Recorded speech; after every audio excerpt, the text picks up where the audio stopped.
마태복음 7장 7절 8절 말씀을 봉독합니다.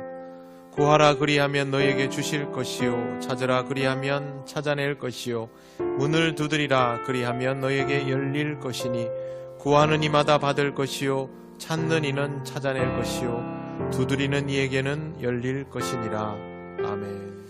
오늘 우리가 함께 읽은 말씀은 그리스도인이라면 누구나 다 알고 있는 익숙한 구절입니다. 그동안 제가 이 본문으로 말씀을 전할 때 항상 11절에 초점을 맞추어서 전했습니다. 하물며 하늘에 계신 너희 아버지께서 구하는 자에게 좋은 것으로 주시지 않겠느냐. 하나님은 반드시 좋은 것을 주십니다. 그것도 가장 좋은 것을 주신다고 예수님 말씀하셨습니다. 당연한 뜻이죠. 하나님은 항상 우리에게 좋은 것을 주시는데 그것이 과연 무엇일까? 굶주린 사람에게는 먹을 것이 가장 좋은 것일 수 있습니다. 상처받은 사람에게는 위로가 가장 좋은 선물이 될 겁니다. 그런데 하나님께서 우리에게 주시는 최고의 선물은 따로 있습니다. 마태복음에는 구체적으로 기록되어 있지 않지만 누가복음에는 같은 내용이 나오는데 그 선물은 바로 성령이라 하셨습니다. 성령을 선물로 주신다라는 말은 하나님께서 영으로 직접 오신다는 뜻입니다. 성령께서 임재하셔서 우리 삶의 주인이 되시면 우리가 문제라 여기던 것들 이상의 더 심각한 근본적인 것들조차도 문제가 아니게 됩니다. 굶주림도 상처도 좌절도 실망도 우리를 주저앉히지 못하게 됩니다. 근본적인 부분들이 해결되기 때문에 다른 것들에 더 이상 구애받지 않아도 되는 인생이 되는 것입니다. 죽음조차 두려워하지 않는 그리스도인들을 우리는 역사 속에서 보아왔습니다. 그런 사람들은 세상에 무서울 것이 없지요. 죽음이 두렵지 않다면 어떤 것도 두렵지 않습니다. 가난도 즐겁게 맞이할 수 있게 되고 부자가 되어도 겸손과 절제를 잃지 않는 지혜로움을 가지게 되고 그렇게 살아갈 수 있습니다. 보통 상처를 받으며 자란 사람은 자신을 지키기 위한 방어 기제를 많이 가지고 있습니다. 그래서 굉장히 예민하고 조금만 그런 경우가 발생하면 그것으로 스스로를 방어하려고 합니다.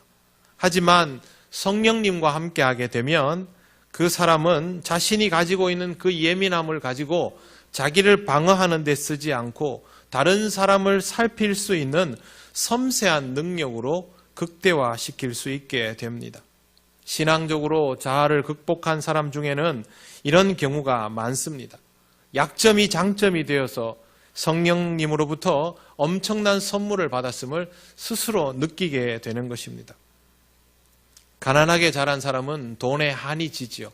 그러면 내가 부자가 되면 마음껏 써버리라 하는 마음을 가집니다. 그래서 가난한 사람이 부자가 되었을 때 그 돈으로 권력 삼는 경우가 많습니다. 하지만 성령께서 함께 하시는 사람은 가난이 상처로 남고 아픈 기억이 되는 것이 아니라 하나님을 위하여 일할 수 있고 다른 사람을 돌볼 수 있는 섬세한 성장의 기억이 되는 것을 직접 경험하게 됩니다. 그 또한 하나님께서 주시는 엄청난 선물인 것이죠. 여러분에게 만약 굉장히 귀한 선물이 주어진다면 어떻게 하시겠습니까? 그걸 받으러 가겠습니까? 아니면 그냥 포기하시겠습니까? 받으러 가겠지요. 그냥 포기하는 사람은 없을 겁니다. 귀한 선물이라면 당연히 받으러 갑니다. 더 귀하다 싶으면 대가를 지불하고라서도 그렇게 합니다. 제가 대학 다닐 때 외가에서 학교를 다녔습니다. 항상 외할머니하고 저하고 둘이 마주 앉아서 대화를 하는데 하루는 진품 명품이라는 프로그램에 조선 백자 접시가 나왔습니다. 접시 하나의 가격이 1억이었어요. 그때 당시에. 엄청난 돈이죠. 그래서 제가 밥 먹다가 할머니한테 할머니 저게 1억이랍니다. 그러니까 할머니 첫 번째 대답이 돌았구나. 여러분, 우리한테 백자 보여주면 알까요? 전 모릅니다. 솔직히 모릅니다. 그리고 1억이 있다 해도 그거 살 용기 나지 않습니다. 그러나 그걸 기어이 살려는 사람들이 있습니다. 그것의 값어치를 귀하게 여기는 사람들은 그걸 사는 것이죠. 안 되면 돈을 지불하고 나서도 귀한 것은 가지고 싶어 합니다.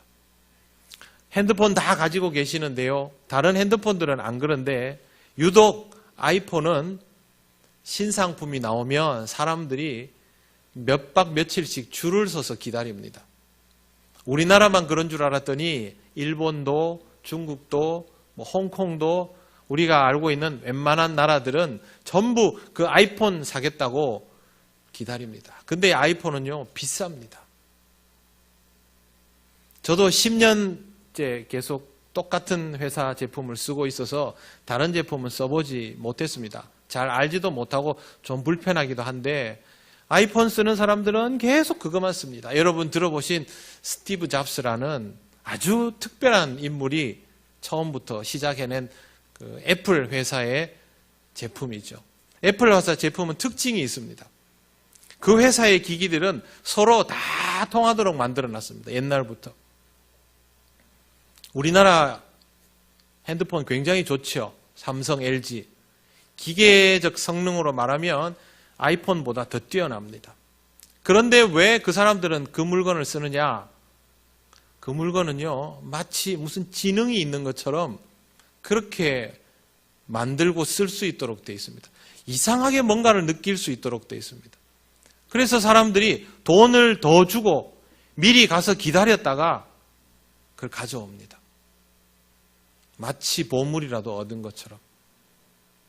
값어치를 아는 사람은 그렇게 그걸 얻기 위해서 수고스러움을 마다하지 않습니다.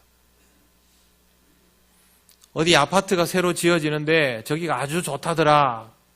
저게 뭐 분양가가 어떻게, 제가 부동산은 잘 모르지만 그렇게 한다 그러면 사람들이 막 몰려들죠. 그게 귀하다 생각하면 그렇게 합니다. 그런데 귀한 것은 기가 막히게 잘 아는 사람들이 성령님의 임재에는 전혀 몰려들지 않습니다. 교회를 다니는 사람조차도 그렇게 합니다.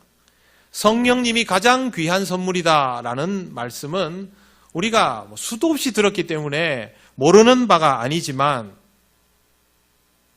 몰려들지 않습니다. 그래서 이 귀한 선물은 교회 안에서 희귀한 선물이 되어버렸습니다. 귀하다라는 말은 흔하지 않다는 뜻이죠. 흔하면 귀하다는 말 더 이상 쓰지 않습니다. 세상에서는 그렇습니다. 무엇이든 흔해지기 시작하면 귀하다고 하지 않습니다. 그런데 성령님은 다릅니다. 누구에게나 열려 있습니다. 많은 사람들이 몰려든다고 해서 나한테 기회가 사라지는 것도 아닙니다. 늦게 알았다고 해서 나한테 혜택이 돌아오지 않는 것도 아닙니다. 줄을 서서 밤을 새워 기다릴 필요도 없고 대가를 지불할 필요도 없습니다. 그런데 귀한 걸 모릅니다. 경험해보지 못하니 알 수 없다고 생각하는 겁니다. 이 귀한 것에 아무 대가도 필요하지 않지만 필요한 것이 한 가지 있습니다. 그건 바로 태도입니다. 오늘 우리가 읽은 성경 말씀은 예수님께서 그 태도에 관하여 알려주시는 내용입니다. 너무 잘 알고 있는 것이죠. 구하라 그리하면 너에게 주실 것이요 찾으라 그리하면 찾아낼 것이요 문을 두드리라 그리하면 너희에게 열릴 것이니 구하고 찾아야 하고 두드려야 합니다. 이건 각각 따로 떨어져 있는 것으로도 해석할 수 있습니다. 하지만 단계로도 해석할 수 있습니다. 구한다는 말을 영어 성경에는 ask로 되어 있습니다. 요청한다, 요구한다는 뜻이죠. 배낭여행을 하다가 시골 마을에 갔습니다. 배가 굉장히 고픈데 마침 이 동네는 시골이라 식당도 하나 없습니다. 동네 사람들이 평상을 꺼내놓고 거기서 파전을 구워 먹고 있습니다. 어떻게 해야 됩니까? 배는 고픈데. 먹을 거 달라 해야죠. 그런데 먹을 거 달라 하지 않고 멀리서 주변을 빙빙 맴돌면서 살피기만 하면 마을 사람들이 뭐라고 생각할까요? 수상한 사람이다. 수상하지 않으면 우리에게 말을 걸 텐데 말을 걸지도 않고 멀리서 저렇게 빙빙 돌고 있으면 수상한 사람이다. 그렇게 나오겠죠. 그리고 그는 굶어야 됩니다. 이 사람이 배가 고픈지 안 고픈지 모르잖아요. 제일 먼저 나오는 이 구하라는 말은요, 요청하라는 뜻입니다. 하나님께 필요한 것이 있으면 요청해야 됩니다. 가만히 있으면 그냥 그대로 있죠. 내 인생이 왜 항상 그대로일까? 왜 내가 원하는 일은 이루어지지 않을까? 내가 하나님께 제대로 요청해 보았는가부터 생각하시기를 바랍니다. 하나님께 소리 질러라는 말은 아닙니다. 우리가 소리 지르면 하나님이 잘 들으시고 작은 소리로 하면 못 들으시고 그런 거 아니지 않습니까? 다 알아듣습니다. 하지만 진심을 다한 우리의 태도는 하나님을 향하여 있어야 합니다. 마음을 다하여 하나님께 집중하고 하나님을 믿고 하나님 앞에 간절함으로 서는 것이 바로 요청의 태도입니다. 하나님은 그 간절함과 진심에 응답하여 주십니다. 그래서 제일 먼저 구하는 것부터 하시기를 바랍니다. 내 마음속에 원하는 것이 있는데 그걸 원한다라는 것에서 한 걸음 더 나아가서 한 발짝만 더 나아가서 하나만 더 내뱉어서 하나님 앞에 구하시기를 바랍니다. 어떻게 하는지는 다 해보셨죠? 안 그러면 오늘 여러분 여기 없으니까. 여러분은 방법을 이미 알고 있습니다. 제가 한 번 더 여러분들에게 알려드리는 것입니다. 그 다음은 찾아야 합니다. 찾는다라는 말은 영어 성경에는 find로 되어 있습니다. 발견해라는 뜻이죠. 발견한다는 말은요, 사실은 그냥 지나가다가 아무데나 눈에 걸리는 거, 그 정도 수준을 말하는 것이 아니라 주목하여 보지 않으면 찾을 수 없다라는 전제가 있습니다. 그러니까 있다고 생각하고 찾아보라는 거죠. 소풍 때 보물찾기 해보셨죠? 여러분 보물찾기 시작 그러고 호각 불면 어떻게 하십니까? 막 뛰어가십니까? 모든 학생들이 다 뛰어갈까요? 아닌 사람도 있습니다. 저 같은 사람. 거의 대부분의 학생들이 뛰어가는데 뛰어가지 않고 묘한 표정으로 느릿느릿 걸어가는 사람이 꼭 있습니다. 그 사람의 표정은 어떠냐 하면요, 어차피 나는 못 찾을 텐데 나보다 빠른 애들이 다 집어갈 텐데 그렇게 얼굴이 딱 써져 있습니다. 그리고 그렇게 느릿느릿 소극적으로 그래도 하나 찾아볼까 이러는데 벌써 찾아가지고 돌아오는 애들을 보면서 다시 한번 마음속으로 그러죠. 봐라, 나는 없잖아. 이래서 나는 다음에도 또 천천히 갈 거예요. 제가 그랬습니다. 어릴 때. 잘 못 찾아가지고. 기가 막히게 찾더라고요. 보통 보면 숲풀 밑에 아니면 이게 나뭇가지 사이에 홈파인데 그런 데다가 탁 접어가 넣어놓는데, 그래서 제가 속으로 그 막 찾아가 뛰어오면 수업 시간에 그렇게 눈을 밝게 뜨지 이랬죠. 못 찾는 제 스스로를 위로하려고. 여러분 그렇게 못 찾을 것을 이미 염두에 두고 니적니적 걸어가면 진짜 못 찾습니다. 여러분의 인생에 가장 중요한 것을 받게 되는데 하나님께서 이미 챙겨 놓으셨는데 내가 살펴야 되는데 그럼 찾아야지요. 귀한 것이면 그냥 막 널려져 있을까요? 하나님께서 우리에게 그 귀한 것을 널브러지게 해놓으면 우리가 그걸 잡으면 귀한 줄 알까요? 요즘 사람들 음식 귀한 거 압니까? 모르잖아요. 마찬가지죠. 하나님은 우리에게 귀한 것을 주시고 그 귀한 것을 소유해서 귀한 줄을 알기를 원하십니다. 그러면 우리는 그냥 우리 눈앞에 그게 다가오는 것이 아니라 내가 발견해야 한다라는 사실을 인식해야죠. 그러면 그 쪽지를 찾으러 다녀야 됩니다. 눈을 부라리고 찾아야죠. 하나님께서 요청하셨으면, 하나님께 여러분들 요청했으면, 그리고 하나님께서 여러분에게 주신다는 확신이 들었으면 그 다음에는 그 보물을 찾으시기를 바랍니다. 눈을 부라리고 내 인생에 주신 하나님이 주신 가장 귀한 게 뭘까? 분명히 하나님은 내게 이미 주셨는데 어느 게 내 걸까? 저건 저 사람 것 같고 이건 이 사람 같은데 내 거는 과연 뭘까? 물론 성령님이시죠. 성령님을 통해서 하나님께서 나에게 뭘 주실까? 그 정도 마음가짐은 가지고 찾아야 합니다. 하나님은 분명히 우리들 각자에게 가장 귀한 것을 준비해 두셨습니다. 여러분의 인생에 지금 없다고 그거 없는 거 아닙니다. 반드시 있다는 것을 믿고 찾으시기를 바랍니다. 그 다음 단계는 문을 두드리는 것입니다. 사랑하는 사람과 헤어졌습니다. 집에서 가만히 생각해 보니까 이렇게 헤어지면 안 될 것 같습니다. 그래서 다시 시작해 보겠다는 마음으로 사랑하는 사람의 집 앞에 갔습니다. 그 다음 어떻게 해야 됩니까? 그 사람이 나올 때까지 기다려야 됩니까? 그러면 다시 못 만납니다. 가서 문을 두드리든지 소리를 지르든지 뭘 해야지요. 거기까지 갔다는 건 그만큼 절박하다는 거 아닙니까? 그런데 왜 거기까지 가가지고 숨어 있습니까?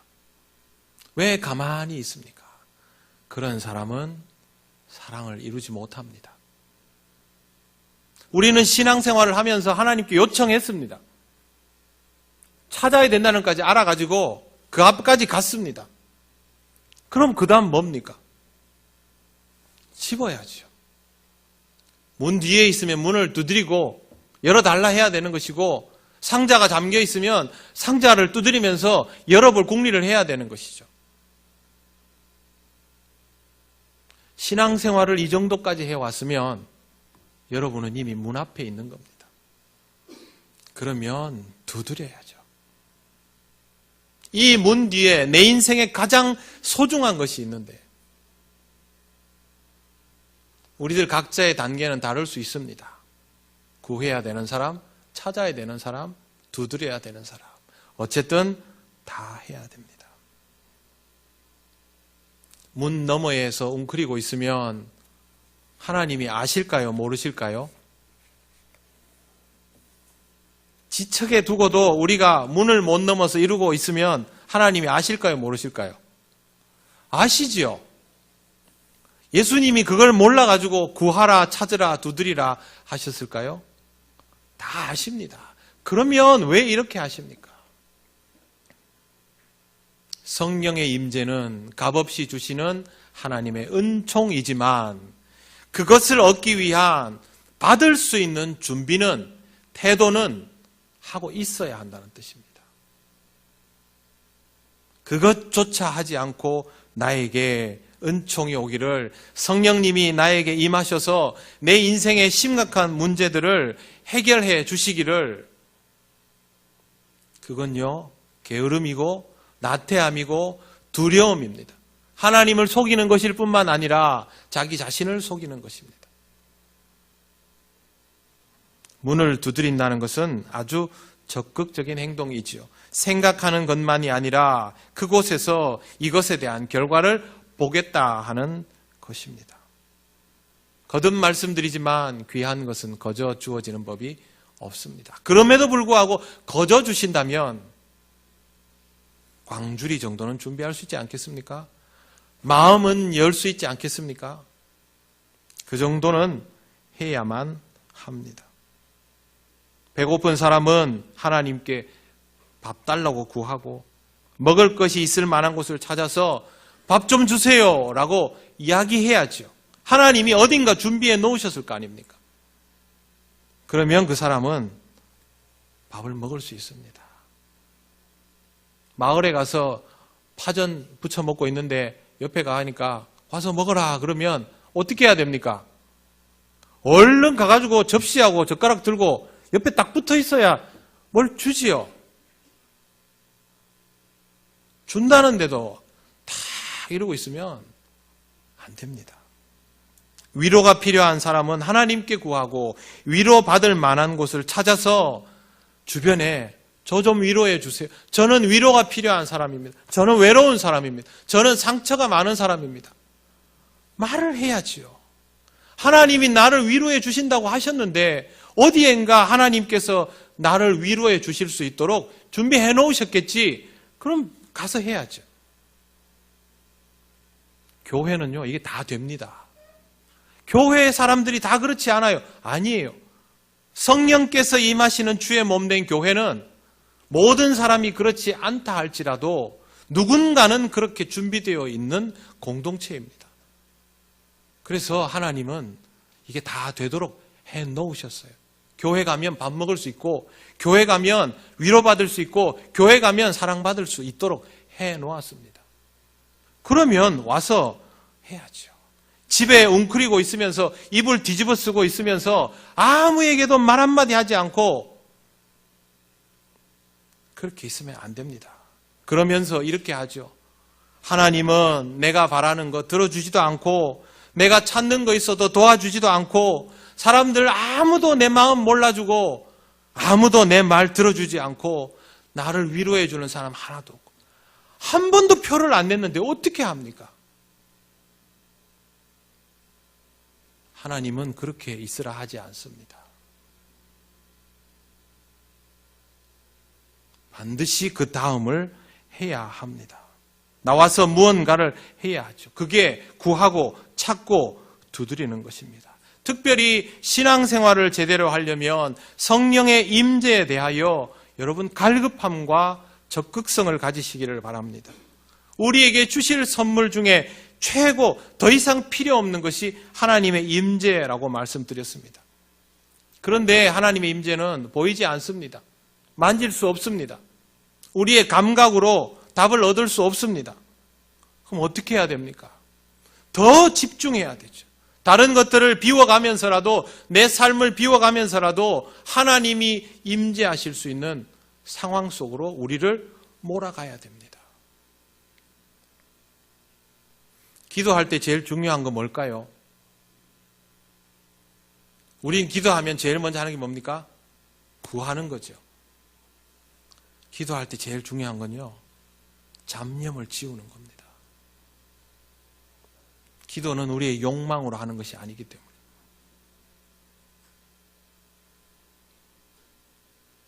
하나님은 우리의 태도를 보십니다. 하나님께 요청하시고 그것을 발견하시고 주시면 잡으시기를 바랍니다. 그렇게 여러분의 것으로 만드셔야만 하나님이 준비하신 은총, 하나님이 허락하신 복이 여러분의 것이 됩니다. 제가 예전에 취미생활을 할 때 요즘 상상도 못하지만 그때 이제 뭘 좀 열심히 하다 보니까 선생님이 됐습니다. 인터넷에서 카페에서는 닉네임을 쓰지요. 근데 한 사람 닉네임이 참 특이했어요. 헤이지. 저는요, 그게 가수 이름인 줄 알았어요. 멋있지 않습니까? 헤이지. 그래서 어느 날 말수가 너무 없는 그 친구한테 물었어요. 이게 무슨 뜻이냐? 대답을 안 해요. 그 친구랑은요, 1시간 동안 마주 앉아 있어도 말이 없습니다. 궁금해가지고 못 견디게 또 물었어요. 이게 무슨 뜻이냐? 그러니까 머리를 막 긁적이면서 겨우 하는 대답이 목사님, 헤이지는 해야지의 경기도 사투리입니다. 이러더라고요. 이거 헤이지 그 말이에요. 그래서 왜 그렇게 했냐? 자기는 어릴 때부터 내성적이고 소극적이고 말수도 없고 뭐든지 안 하고 자신이 없고 그렇게 살았는데 이렇게 살면 안 될 것 같아서 뭘 하기는 해야 되는데 자기 생업에서 잘못하다가 실패하면 큰일 날 것 같아서 그것도 못하겠고 그러다가 취미생활을 이걸 한번 열심히 해보면 내 인생의 태도가 달라지지 않을까. 그래서 나한테 스스로 붙여준 겁니다. 잘해야지. 그래서 해이집니다. 그러더라고요. 근데 그 친구는 목사를 만났죠.